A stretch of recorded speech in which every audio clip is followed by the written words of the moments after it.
बहुत समय पहले रामपुर नाम के एक छोटे से गांव में रामू नाम का एक गरीब किसान अपनी पत्नी और अपने छोटे बेटे के साथ रहता था। रामू के पास संपत्ति के नाम पे केवल 2 एकड़ बंजर जमीन और 2 बैल थे। के बाकी किसानों के पास तो बहुत ही रुपया पैसा था और सिंचाई के लिए आधुनिक साधन थे।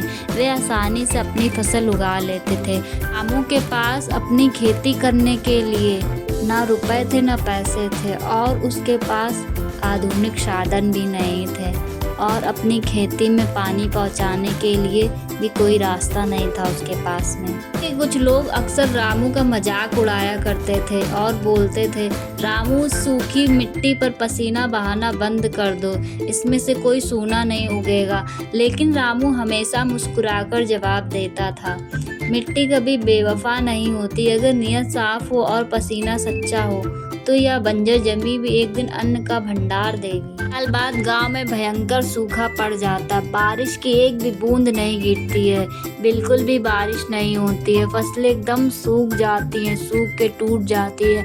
गांव वाले सभी परेशान हो जाते हैं और गांव के सबसे अमीर जमींदारों का अनाज ऊंचे दामों पर बिकने लगता है। रामू के घर में खाने के लिए भी लाले पड़ जाते हैं। रात में उसका बच्चा भूख से तड़पता, रोता, बोलता है, पिताजी मुझे बहुत ज़्यादा भूख लगी है, मैं भूख से तड़प रहा हूँ। तो रामू और उसकी पत्नी का कलेजा कांप उठता है। इसी तंगी के बीच में रामू को उसके खेत के कोने में झाड़ियों के पीछे एक पुरानी जंग लगी लोहे की तिजोरी आधी जड़ी हुई मिली और रामू कुल्हाड़ी से तिजोरी का ताला तोड़ता। जब उसने तिजोरी खोली तो उसकी आंखें फटी की फटी रह जाती हैं। उसमें से ढेर सारे सोने के कीमती सिक्के और गहने भरे हुए थे।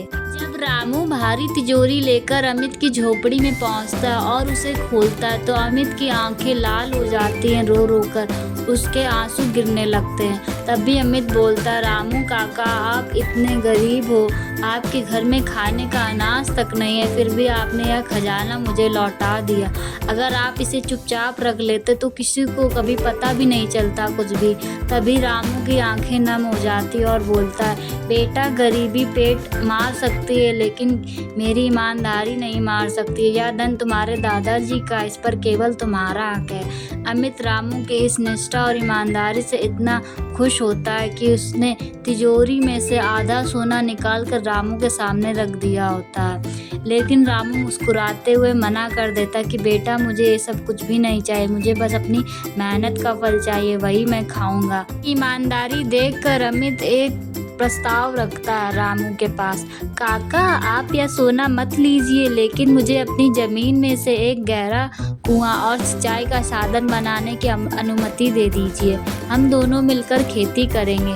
रामू इस बात के लिए मना नहीं करता अमित से। अमित के सहयोग और रामू के दिन रात अटूट मेहनत करने से उस बंजर खेत में एक गहरा कुआं खोदा गया। कुछ ही महीनों बाद सूखी जमीन पर हरी फसलें लहराने लगी। रामू की मेहनत रंग लाई। रामू बहुत ही खुशी से झूम उठा और उसकी फसलें पूरे इलाके में सबसे ऊंचे दामों पर बिकने लगी। जिस जमीन को लोग बंजर कहते थे उसने रामू को सचमुच सोना दे दिया था। रामू ने न केवल अपना कर्ज चुकाया बल्कि गांव के अन्य गरीब किसानों की भी सिंचाई के लिए मुफ्त पानी और बीज दिए। So guys, moral of the story is ईमानदारी सबसे बड़ा धन है। सच्ची मेहनत कभी बेकार नहीं जाती। परिस्थितियाँ चाहे जैसी भी हो, कितनी भी कठिन हो, अगर नीयत साफ हो और प्रयास निरंतर हो तो बंजर जमीन भी उपजाऊ बन जाती है।